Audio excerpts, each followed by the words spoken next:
मरहबा collection mall, readymade कपड़ों का भरपूर खजाना। Jeans pant, T shirt, cargo pant, night pant, बच्चे और बच्चियों के लिए अच्छे खूबसूरत और उम्दा ड्रेस। पता याद रखें, जमुर हाई स्कूल मेन रोड, जैतून हजीन मस्जिद के पास। असम्बली इलेक्शन 2024 का बेसब्री से आम आवाम इंतज़ार कर रही है। शहरी हालात जो 25 साल से इस शहर में बने हुए हैं, उससे कहीं ना कहीं एक आम शहरी बेजार है कि दोनों तरफ के लोग,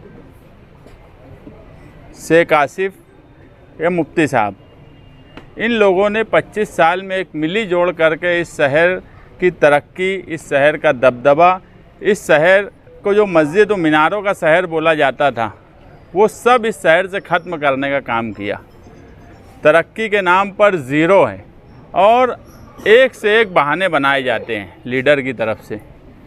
कभी कोरोना की बात बोली जाती है, कभी कोई दूसरी बात बोली जाती है, अभी एक नई बात बोली जाने लगी, अंडरग्राउंड गटर की वजह से नहीं हो रहा है। लोग, मैं पहले ही बोला कि अब लोग जो है, ये डिजिटल दौर है, लोग फ़ौरन हर चीज़ को देख रहे हैं, समझ रहे हैं। ना मालेगांव नदी के उस पार कोरोना आया, ना नदी के वो पार का हिस्सा यानी अंडरग्राउंड गटर में है, और दूसरे जितने बहाने हैं नदी के उस पार नहीं चलते। यहाँ तक कि फ्लाईओवर ब्रिज जो 2017 से मुसलसल बन रहा है, मैं इससे पहले भी बोला था कि 5 साल में इससे लगभग 1 किलोमीटर की इमारत खड़ी हो गई, बुर्ज खलीफा। मगर ये कौन सा बुर्ज ब्रिज है अपने यहाँ का जो कंप्लीट ही नहीं हो रहा है। आउटर में नदी में जो ब्रिज का काम शुरू हुआ वो लगभग होने की तरफ है।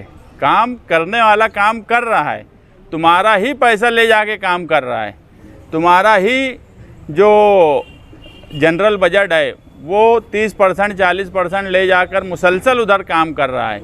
मगर इस तरफ सिर्फ बहानेबाजी हो रही है, उससे लोग बेजार हैं और कहीं ना कहीं एक तीसरी ताकत देख रहे हैं, और उनको वो ताकत समाजवादी पार्टी में नज़र आ रही है। आज समाजवादी में शामिल होने वाले तमाम ही लोग ये ऐसे लोग हैं जो अपना एक मुकाम रखते हैं, अपना, अगर उसमें डॉक्टर है तो उसमें लॉयर भी हैं, उसमें एक्टर भी हैं, उसमें कारपोरेटर भी हैं।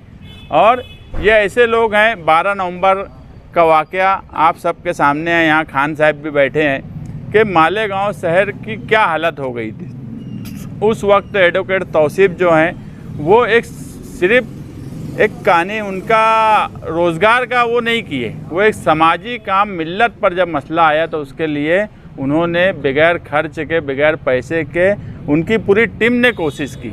और ये कोशिश पूरे शहर को पता है, पूरा शहर देखा हुआ है। तो ये ऐसे लोग हैं, जब मिल्लत पर और समाज पर कोई मुसीबत आती है तो ये सबसे आगे खड़े होते हैं। जब ऐसे लोग हमारी पार्टी में शामिल होंगे तो हमारी ताकत भी बढ़ेगी, हमारा हौसला भी बढ़ेगा। उसी तरह हमारे मुजम्मिल वफाती हैं, जो कारपोरेटर की यानी जो रूल था वो भी निभाते थे और उनमें भी काम करने की एक लगन थी। मगर जिस तरह से वो काम करने की कोशिश करते थे, उनको उस तरह से कोशिश करने नहीं दी जाती थी, ना उनकी कोई ऐसी हिमायत की जाती थी। मैं भी गठबंधन में था, कोई तरीके की कोई मदद नहीं हुई। जबकि मुफ्ती साहब एमएलए बन जाने के बाद भी उन्होंने ना कोई काम किया, ना काम करने वालों की कभी मदद की। वो भी कहीं ना कहीं एक समाजी काम काज करने में बढ़ चढ़कर हिस्सा लेते हैं आम लोगों का। इसी तरह डॉक्टर रेहान है, जो कोरोना के वक्त में इस शहर का नाम, अगर मैं कहूँ तो मालेगांव शहर का नाम रोशन किए, वो डॉक्टर रेहान है।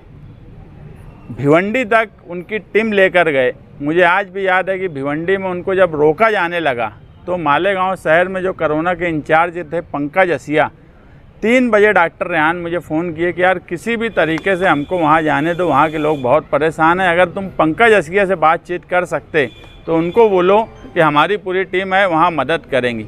एक डर और खौफ के माहौल में अपना शहर छोड़कर अपने शहर में काम काज करने के बाद उनमें एक तड़प थी काम करने की, तो भिवंडी जाकर वहाँ पर लोगों को उस मुसीबत से निकालने की कोशिश किए। जब ऐसे लोग शामिल होंगे तो दिखती बात है कि समाज का भी फ़ायदा होगा। और मैं हमेशा बोला हूँ कि सारे प्लेटफॉर्म आम लोगों के लिए जो भी प्लेटफॉर्म होते हैं वो सब बहुत छोटे हैं। सियासत ही खिदमत का सबसे बड़ा प्लेटफॉर्म है। ये अपने अपने प्लेटफॉर्म से जो भी काम किया करते थे, मगर उनको जो अब सियासी प्लेटफॉर्म मिलेगा, हम उनकी हर तरीके से, उनकी तड़प, उनकी लगन को देखते हुए हम हर तरीके से उनके साना बसाना खड़े रहेंगे। उसी तरह हमारे शकील भारती हैं, एक्टर हैं। ये शहर में जब लोग सोचे नहीं थे कि कॉमेडी से भी नाम बनाया जा सकता है, मालेगांव शहर का नाम मुस्कुराइए आज जुम्मा से, इनकी ही कलाकारी थी। आज मालेगांव शहर में बहुत से कलाकार हैं जो मालेगांव शहर का नाम बनाते हैं, यूट्यूब पर, फिल्मों में, यहाँ तक कि टीवी पर भी। वो कहीं ना कहीं शकील भारती से ही इस शहर में शुरू हुआ। ऐसे लोग अगर आएंगे तो मैं उनसे ये भी गुजारिश करूँगा कि मालेगांव शहर में जो भी कामकाज है वो उनके अंदाज़ में मालेगांव शहरियान के सामने वो लाएं, हम उनको प्लेटफॉर्म देंगे। अगर पार्टी का अच्छा काम है वो भी वो अपने अंदाज में लाएं, अगर मुखालिफ कोई काम नहीं करता है वो भी अपने अंदाज में लाएं, हम उनको एक प्लेटफॉर्म देंगे। उसी तरह हमारे जो सबिया मुजम्मिल वफाती है, वो कारपोरेटर हैं, वो भी पार्टी में आई, मैं उनका भी इस्तकबाल करता हूँ। अतीक शाह है, सारिक उस्मानी है। तो इसी तरह जो भी लोग आज पार्टी में शामिल हुए, ये कहीं ना कहीं अपना एक मुकाम रखते हैं। मैं एक नाम आखिर में इसलिए लेना चाहता था कि सगीर आर्ट्स, ये एक ऐसा नाम था कि लोग इनकी शक्ल नहीं पहचानते थे, मगर सगीर आर्ट्स का नाम जानते थे। इसलिए मैं आखिर में उनकी बात बोलना चाहता था कि मैं भी बहुत हैरान रहता था जब हम सामने इलेक्शन लड़ते थे। ये सऊदी में से वो मेहनत करते थे एक सोच के लिए, वो चाहते थे कि जब वो मालेगांव आए तो एक नया नुमाइंदा, एक जो ख्वाब मालेगांव शहर को आज के आमदार ने दिखाया है, वो ख्वाब वो उनकी समझ थी कि वो ख्वाब ज़मीन पे आएगा, मगर वैसा कुछ उनको नज़र नहीं आया। आज शहर के हालात जो हैं वो सबके सामने हैं। आने वाला 9 अगस्त जो है वो इस शहर में एक नई क्रांति लाने का काम करेगा, और वो हवा जो है वो मुसलसल पार्टी में बन रही है। आने वाले हफ्ते में शहर के और भी बड़े सरकर्दा अफराद, समाजी शख्सियात पार्टी में शामिल होने चाहते हैं। हम अगले हफ्ते उनको भी पार्टी में शामिल करेंगे। आज कहीं ना कहीं पार्टी ये मुकाम पर पहुंच गई है कि 2 लोगों को घर बैठाना ये शहर ने तय किया है, तो पार्टी ने भी तय किया है। हमारे धुलिये के सदर गुड्डू भाई भी आज हमारे प्रोग्राम में आए हैं। 9 अगस्त के प्रोग्राम के ताल्लुक़ से उनको भी कुछ तैयारी करना है, हमसे बातचीत करके मैं उनका भी शुक्रिया अदा करता हूँ, क्योंकि हमारी सारी मालेगांव शहर की जो भी पार्टी की कारकर्दगी है वो कहीं ना कहीं ऊपर लीडरान तक वो पहुंचाते हैं। मैं उनका शुक्रिया भी अदा करता हूं।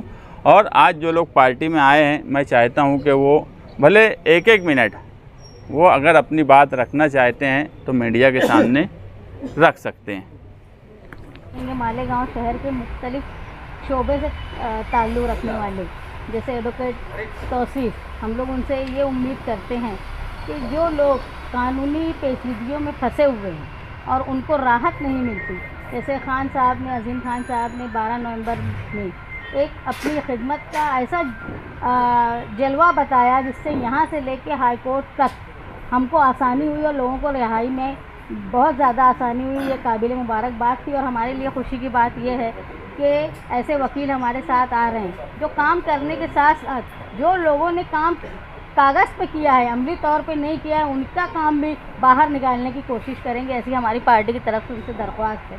दूसरा कि डॉक्टर साहब आए हुए हैं, एक वकील हैं, एक डॉक्टर हैं, आर्टिस्ट हैं। तो मैं सबिया की तरफ से ये बोलना चाहती थी कि सबिया सिर्फ एक साबिक कॉरपोरेटर नहीं है, सबिया खुद एक मौलमा है, वो टीचर है जो स्कूल में अपनी तालीम लोगों को देने का काम करती हैं। तो मुझे वो लग रहा था कमी है, तुम लोग सब शोबे में बोल रहे हो, लेकिन एक बात ये थी कि साबिक कारपोरेटर सिर्फ बोल रहा है, वो सिर्फ तो साबिक कारपोरेटर नहीं है। और मैंने हर शोबे में देखा है, जब हमारा इलेक्शन असम्बली का आया तो मुफ्ती साहब के लिए मुसलसल जितनी कोशिश मैंने की है, मेरे साथ हर वक्त सबिया थी जिन्होंने घर घर जाके प्रचार किया, काम किया। उसके बाद जो 6 जनवरी का ख़वातीन का जुलूस निकला था एनआरसी और सीएए की मुखालफत में, उसमें भी शुरुआत में ऐसा था कि जब हम लोग निकले थे तो हमारे साथ में आने की बजाय लोग हमारी मुखालफत में काम किया करते थे। उस वक्त भी डट के सबिया मेरे साथ थी, और वो न सिर्फ एक साबिक कॉरपोरेटर है बल्कि वो एक मौलमा भी हैं। साथ ही मैंने देखा कि जिस लगन से दोनों मियाँ बीवी काम करते थे, ख़ास तौर पर मुफ्ती साहब के लिए, इसके बावजूद भी उनकी जो काम करने की ललक थी उसको पूरा करना या उसको हौसला अफजाई करने का काम उनकी पार्टी की तरफ से मुफ्ती साहब ने नहीं किया, और वो महसूस कर रहे थे कि उनकी जो दिल में जो ख्वाहिशात है काम करने की आवामी, वो ज़ाय हो रही है। और फिर मैंने खुद रब्ता किया और उन लोगों के मर्ज़ी से पार्टी में शमूलियत इख्तियार हुई। मैं बहुत खुशी महसूस करती हूँ कि मुख्तलिफ़ शोबे के लोग आज पार्टी में शामिल हो रहे हैं, और मैं हमेशा ये बोलती हूँ कि ये पार्टी जो है ये लोगों की कदर करती है। जो हुनर जिसके अंदर है उसको उभार के उसमें शहर को उसका फ़ायदा कैसे मिलेगा, ये काम हम लोग करते हैं। तो मैं तमाम लोगों से ये ख्वाहिश ज़ाहिर करती हूँ कि अपने अपने शोबे में जिस तरह वो काम करते हैं उस शोबे को बढ़ा के शहरी सतह पर अपनी खिदमत अंजाम दे पार्टी के बैनर से। तो मैं उनसे दरख्वास्त करती हूँ, यही उम्मीद उन लोगों से करती हूँ।